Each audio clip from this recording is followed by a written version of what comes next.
இயேசு கிறிஸ்து யார் என்ற கேள்விக்கு தொடர்ச்சியாக நாம் பதில் பார்த்துட்டு வரோம். இன்றைக்கு நாம் பார்க்க இருக்கிற பதில் என்னவென்றால், விதவைகளை பாதுகாக்கும் தெய்வம் ஆண்டவராகிய இயேசு கிறிஸ்து என்ற பதிலை பார்க்க இருக்கிறோம். வேதாகமத்துல அநேக விதவை பெண்களை பற்றியும் அவர்களுடைய வாழ்க்கையை பற்றியும் குறிப்பிடப்பட்டுள்ளது. அதிலே விசேஷமாக 4 முக்கியமான விதவை பெண்களை பற்றி மட்டும் இன்றைக்கு நாம பார்க்க இருக்கிறோம்.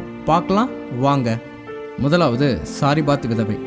இந்த பெண்ணுடைய பெயர் வேதாகமத்தில் குறிப்பிடப்படல.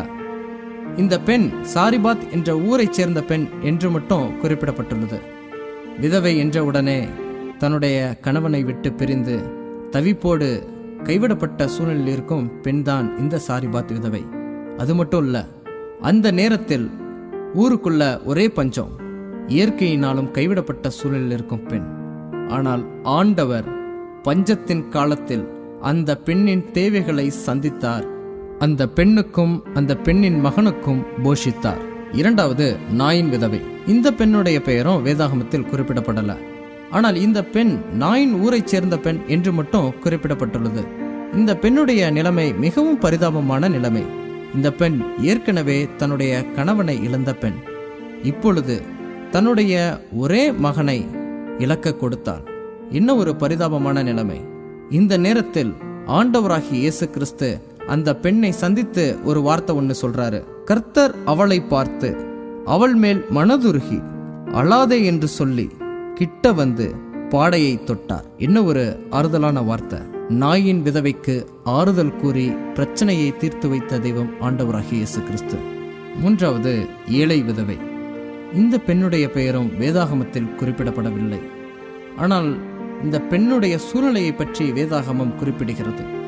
விதவை என்ற உடனே கைவிடப்பட்ட சூழ்நிலையில் கவலைப்படுகிற நிலைமையில் இருக்கும் பெண் அந்த பெண். இப்பொழுது அந்த பெண் ஏழையாகவும் இருக்கிறாள். மிகவும் பரிதபிக்கக்கூடிய ஒரு நிலையில் இருக்கும் பெண்தான் இந்த ஏழை விதவை. ஆனால் இந்த பெண் செய்த தியாகம் மிகப்பெரியது. அந்த பெண் தன்னுடைய ஜீவனத்துக்கு வைத்திருந்த 2 காசையும் காணிக்கை பெட்டியில் போட்டாள். அதை இயேசு கண்டார். விதவைகளின் தியாகத்தை கண்ணோக்கி பார்க்கும் தெய்வம் ஆண்டவராகிய இயேசு கிறிஸ்து. நான்காவது போராடும் விதவை பெண். இந்த பெண்ணுடைய பெயரும் வேதாகமத்தில் குறிப்பிடப்படல. இந்த பெண் தனிநபரும் அல்ல. இந்த பெண் ஒரு ஊமையில் இடம்பெற்ற கதாபாத்திரம். ஆண்டவராகிய இயேசு கிறிஸ்து சோர்ந்து போகாமல் ஜெபம் செய்வது எப்படி என்ற கேள்விக்கு பதிலாக ஒரு ஊமையை கூறுகிறார். அந்த ஊமையில் இடம்பெற்ற கதாபாத்திரம்தான் இந்த போராடும் விதவை பெண். இந்த பெண் தன்னுடைய நியாயத்துக்காக நியாயாதிபதியின் இடத்தில் தொடர்ந்து போராடுகிறாள். ஆனால் அவளுடைய நியாயம் விசாரிக்கப்படவில்லை. 1 நாள் போராடுகிறாள், 2 நாள் போராடுகிறாள், 3 நாள் போராடுகிறாள். நியாயம் கிடைக்கவில்லை. தொடர்ந்து நியாயம் கிடைக்கும் வரை போராடுகிறாள்.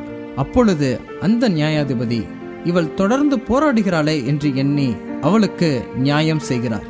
இந்த உலகத்தில் வாழ்கின்ற மனிதனே விதவை பெண்களுக்கு நியாயம் செய்யும் பொழுது நான் நியாயம் செய்யாமல் இருப்பேனோ என்று ஆண்டவர் சொல்லுகிறார். விதவைகளின் நியாயத்தை விசாரிக்கும் தெய்வம் ஆண்டவராகிய இயேசு கிறிஸ்து.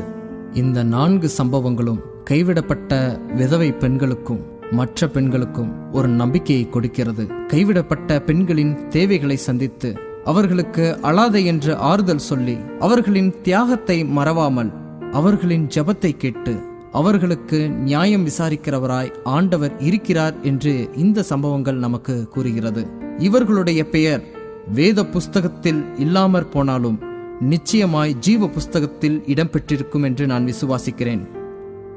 நாமும் இயேசு கிறிஸ்துவை போல் நம் கண்முன்னால் இருக்கும் கைவிடப்பட்டவர்களையும் திக்கற்றவர்களையும் விதவை பெண்களையும் பராமரிக்கிறோமா?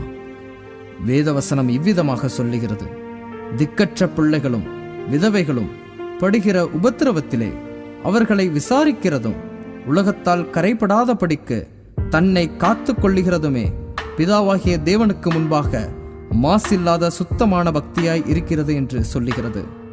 தேவனுக்கு முன்பாக மாசில்லாத சுத்தமான பக்தியை வெளிப்படுத்துகிற கிறிஸ்தவர்களாக இருப்போமாக. கைவிடப்பட்ட பிள்ளைகளோடும் கை கொடுக்க போகிற பிள்ளைகளோடும் தேவனுடைய அன்பு நீங்காமல் இருப்பதாக. ஆமென்.